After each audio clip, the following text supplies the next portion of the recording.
नमस्कार दोस्तों, स्वागत है आपका हमारे YouTube चैनल में। आज की इस वीडियो में हम वैशाख मास महात्म्य की कथा अध्याय 14 का पाठ करेंगे। अध्याय 14 में हम भगवती के लक्षण तथा वैशाख स्नान की महिमा के बारे में जानेंगे। तो आइए पाठ शुरू करते हैं। अम्बरीश बोले, मुनि श्रेष्ठ, आपने बड़ी अच्छी बात बताई, इसके लिए आपको धन्यवाद है। आप संपूर्ण लोगों पर अनुग्रह करने वाले हैं। आपने भगवान विष्णु के सगुण एवं निर्गुण धन का वर्णन किया। अब आप भक्ति का लक्षण बतलाइए। साधुओं पर कृपा करने वाले महर्षि, मुझे यह समझाइए कि किस मनुष्य को कब, कहाँ, कैसी और किस प्रकार भक्ति करनी चाहिए। सूत जी कहते हैं, राजाओं में श्रेष्ठ महाराज अम्बरीश के ये वचन सुनकर देवर्षि नारद जी को बड़ी प्रसन्नता हुई। वे उनसे बोले, राजन सुनो, भगवान की भक्ति समस्त पाप का नाश करने वाली है। मैं तुमसे उस भक्ति का भली भांति वर्णन करता हूँ। भक्ति अनेकों प्रकार की बताई गई है। मानसी, वाचिकी, कायिकी, लौकिकी, वैदिकी तथा आध्यात्मिकी, ध्यान धारण, बुद्धि तथा वेदार्थ के चिंतन द्वारा जो विष्णु को प्रसन्न करने वाली भक्ति की जाती है, उसे मानसी भक्ति कहते हैं। दिन रात अविशांत भाव से वेद मंत्रों के उच्चारण, जप तथा आरण्यक आदि के पाठ द्वारा जो भगवान की प्रसन्नता का संपादन किया जाता है, उसका नाम वाचनी भक्ति है। व्रत, उपवास और नियमों के पालन तथा पांचों इंद्रियों के संयम द्वारा की जाने वाली आराधना कायिकी भक्ति कही गई है। यह सब प्रकार की सिद्धियों का संपादन करने वाली है। पाद, अर्ध आदि उपचार, नित्यवाद, गीत, जागरण तथा पूजन आदि के द्वारा जो भगवान की सेवा की जाती है, उसे लौकिकी भक्ति कहते हैं। ऋग्वेद, यजुर्वेद और सामवेद के जप, संहिताओं के अध्ययन आदि तथा हविष्य की आहुति, यज्ञ, यज्ञादि के द्वारा की जाने वाली उपासना का नाम वैदिकी भक्ति है। विज्ञ पुरुषों ने अमावस्या, पूर्णिमा तथा विषुव आदि के दिन जो याग करने का आदेश दिया जाता है, वह वैदिकी भक्ति का साधक है। अब मैं योग जन्य आध्यात्मिकी भक्ति का भी वर्णन करता हूँ, सुनो। योगज भक्ति का साधक सदा अपने इंद्रियों को संयम में रखकर परिणाम पूर्वक ध्यान किया जाता है।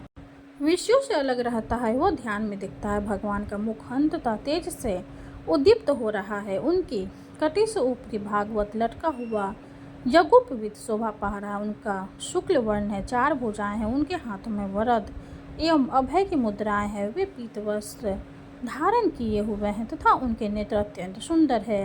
वे तस से परिपूर्ण दिखाई देते हैं। राजन इस प्रकार योग युक्त अपने हृदय में परमेश्वर का ध्यान करता है। पुरुष जैसे प्रज्वलित अग्नि काष्ठ को भस्म कर डालती है, उसी प्रकार भगवान की भक्ति मनुष्य के पापों को तत्काल दग्ध कर देती है।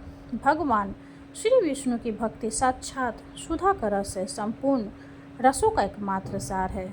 इस पृथ्वी पर मनुष्य जब तक उस भक्ति का श्रवण नहीं करता, उसका आश्रय नहीं लेता, तभी तक उसे सैकड़ों बार जन्म, मृत्यु और जरा के आघात से होने वाले नाना प्रकार के दैहिक दुख प्राप्त होते हैं। यदि महान प्रभावशाली भगवान अनंत का कीर्तन और स्मरण किया जाए तो वे समस्त पापों का नाश कर देते हैं। ठीक उसी तरह जैसे वायु मेघ का तथा सूर्य देव अंधकार का विनाश कर डालते हैं। राजन, देव पूजा, यज्ञ, तीर्थ स्नान, व्रतानुष्ठान, तपस्या और नाना प्रकार के कर्मों से भी अंतःकरण की वैसी शुद्धि नहीं होती जैसी भगवान अनंत का ध्यान करने से होती है।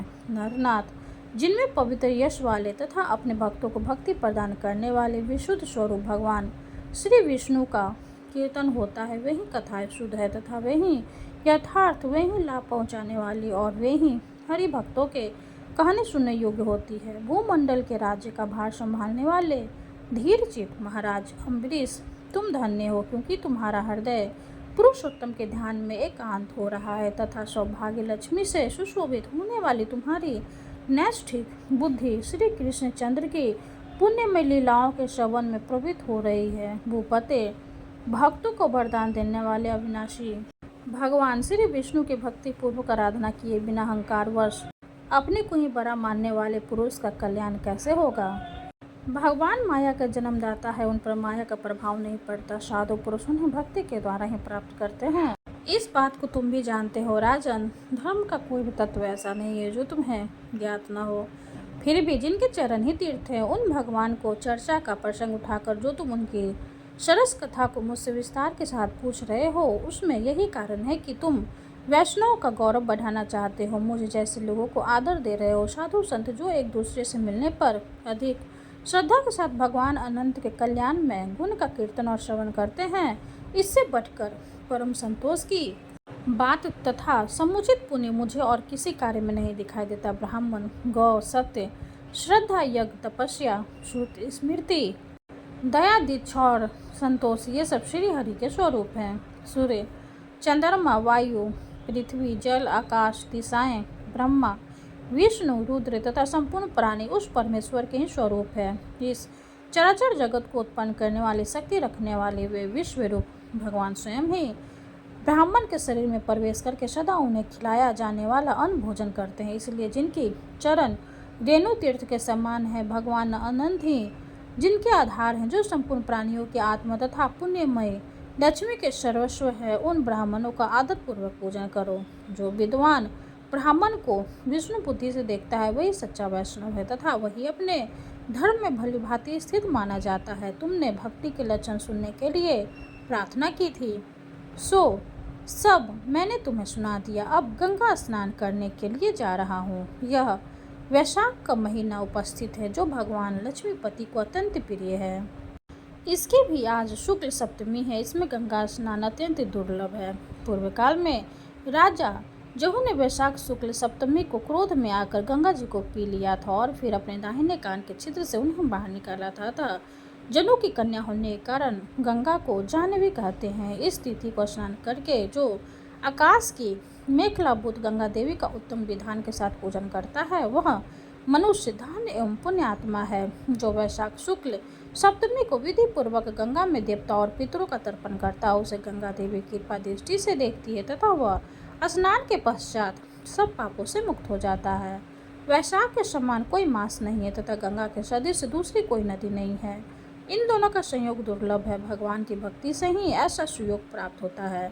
गंगा जी का प्रादुर्भाव भगवान श्री विष्णु के चरणों से हुआ है। वे ब्रह्मलोक से आकर भगवान शंकर के जटा जूट में निवास करती है। गंगा समस्त दुखों का नाश करने वाली है। वे अपने 3 स्रोतों से निरंतर प्रवाहित होकर तीनों लोकों को पवित्र करती रहती है। उन्हें स्वर्ग पर चढ़ने के लिए सीढ़ी माना गया है। वे सदा आनंद देने वाली, नाना प्रकार के पापों को हरने वाली, संकट से तारने वाली, भक्त जनों के अंतःकरण में दिव्य प्रकाश फैलाने की लीला से सुशोभित होने वाली, सगर के पुत्रों को मोक्ष प्रदान करने वाली, धर्म मार्ग में लगाने वाली तथा 3 मार्गों से प्रभावित होने वाली है। गंगा देवी तीनों लोकों का श्रृंगार है। वे अपने दर्शन, स्पर्श, स्नान, कीर्तन, ध्यान और सेवन से हजारों पवित्र तथा अपवित्र पुष्पों को पावन बनाती रहती है। जो लोग दूर रहकर वे तीनों समय गंगा गंगा गंगा इस प्रकार उच्चारण करते हैं, उनके 3 जन्मों का पाप गंगा जी नष्ट कर लेती है। जो मनुष्य 1000 योजना दूसरे से भी गंगा का स्मरण करता है, वह पापी होने पर भी उत्तम गति को प्राप्त होता है। राजन, वैशाख शुक्ल सप्तमी को गंगा जी का दर्शन विशेष दुर्लभ है। भगवान श्री विष्णु और ब्राह्मणों की कृपा से ही उस दिन उनकी प्राप्ति होती है। माधव वैशाख के समान महीना और माधव विष्णु के समान कोई देवता नहीं है, क्योंकि पाप के समुद्र में डूबते हुए मनुष्य के लिए माधव ही जहाज का काम देते हैं। माधव मास में जो भक्ति पूर्वक दान, जप, हवन और स्नान आदि शुभ कर्म किए जाते हैं, उनका पुण्य अक्षय तथा 100 करोड़ गुना अधिक होता है। जिस प्रकार देवताओं में विश्वात्मा भगवान नारायण देव श्रेष्ठ है, जैसे जप करने योग्य मंत्रों में गायत्री सबसे उत्कृष्ट है, उसी प्रकार नदियों में गंगा जी का स्थान सबसे ऊंचा है। जैसे संपूर्ण स्त्रियों में पार्वती, तपने वालों में सूर्य, लाभों में आरोग्य लाभ, मनुष्यों में ब्राह्मण, पुण्यों में परोपकार, विद्याओं में वेद, मंत्र में प्रणव, ध्यानों में आत्मचिंतन, तपस्याओं में सत्य और सूर्य धर्म पालन, शुद्धियों में आत्मशुद्धि, दानों में अभय दान तथा गुणों में लोभ का त्यागी सबसे प्रधान माना गया है। उसी प्रकार सब मासों में वैशाख मास अत्यंत श्रेष्ठ है। पाप का अंत वैशाख मास में प्रातः स्नान करने से होता है। अंधकार का अंत सूर्य के उदय से तथा पुण्यों का अंत दूसरों की बुराई और चुगली करने से होता है। राजन, कार्तिक मास में जब सूर्य तुला राशि पर स्थित हो, उस समय जो दान, स्नान आदि पुण्य कार्य किया जाता है, उसका पुण्य प्रधा गुना अधिक होता है। माघ मास में जब मकर राशि पर सूर्य हो तो कार्तिक की अपेक्षा भी 1000 गुना उत्तम फल देता है। और वैशाख मास में मेष की संक्रांति होने पर माह से भी 100 गुना अधिक पुण्य होता है। वे ही मनुष्य पुण्य आत्मा और धन्य है जो वैशाख मास में प्रातःकाल स्नान करके विधि विधान से भगवान लक्ष्मीपति की पूजा करते हैं। वैशाख मास में सवेरे का स्नान, यज्ञ, दान, उपवास, हविष्य भक्षण तथा ब्रह्मचर्य का पालन ये महान पातकों का नाश करने वाला है। राजन, कलयुग में वैशाख की महिमा गुप्त नहीं रहने पाएगी, क्योंकि उस समय वैशाख स्नान का महात्म्य अश्वमेध यज्ञ के अनुष्ठान से भी बढ़कर है। कलयुग में परम पावन अश्वमेध यज्ञ का अनुष्ठान नहीं हो सकता। उस समय वैशाख मास का स्नान ही अश्वमेध यज्ञ के समान विहित है। कलयुग के अधिकांश मनुष्य पापी होंगे, उनकी बुद्धि पाप में ही आसक्त होगी, अतः वे अश्वमेध के पुण्य को जो स्वर्ग और मोक्ष रूप फल प्रदान करने वाला है नहीं जान सकेंगे। उस समय के लोग अनेक पापों के कारण नरक में पड़ेंगे। तो कलयुग के लिए अश्वमेध का प्रचार कम कर दिया गया और उसके स्थान पर वैशाख मास के स्नान का विधान किया गया है। इस प्रकार 14 अध्याय संपूर्ण हुआ। भगवान विष्णु की जय हो। अब हम श्री हरि की आरती करेंगे। ओम जय जगदीश हरे, स्वामी जय जगदीश हरे, भक्ति जनों के संकट जन में दूर करे। ओम जय जगदीश हरे, जो ध्यावे फल पावे, दुख बिन से मन का, सुख शांति घर आवे, सुख शांति घर आवे, कष्ट मिटे तन का। ओम जय जगदीश हरे, माते पिता तुम मेरे, शरण गहूँ में किसकी, स्वामी शरण गहूँ में किसकी, तुम्हें बिने और न दूजा, तुम्हें बिने और न दूजा, आस करूं जिसकी। ओम जय जगदीश हरे, तुम पूरन परमात्मा, तुम अंतर्यामी, स्वामी तुम अंतर्यामी, पारे ब्रह्म परमेश्वर, पारे ब्रह्म परमेश्वर, तुम सबके स्वामी। ओम जय जगदीश हरे, तुम करुणा के सागर, तुम पालन करता, स्वामी तुम पालन करता। मैं मूरख खल कामी, मैं मूरख खल कामी, कृपा करो भरता। ओम जय जगदीश हरे, तुम हो एक अगोचर, सबके प्राणपति, स्वामी सबके प्राणपति। किस विधि मिलूं दया में, किस विधि मिलूं दया में, तुमको मैं कुमति। ओम जय जगदीश हरे, दिन बंधो दुख हरता, तुम ठाकुर मेरे, स्वामी तुम ठाकुर मेरे। अपने हाथ उठाओ, अपने हाथ उठाओ, द्वार पर तेरे।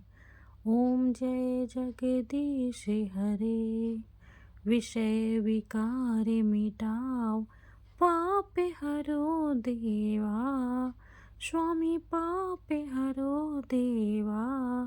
श्रद्धा भक्ति बढ़ाओ, श्रद्धा भक्ति बढ़ाओ, संतन की सेवा। ओम जय जगदीश हरे, तन मन धन और संपत्ति सब कुछ है तेरा, स्वामी सब कुछ है तेरा। तेरा तुझको अर्पण, तेरा तुझको अर्पण, क्या लागे मेरा।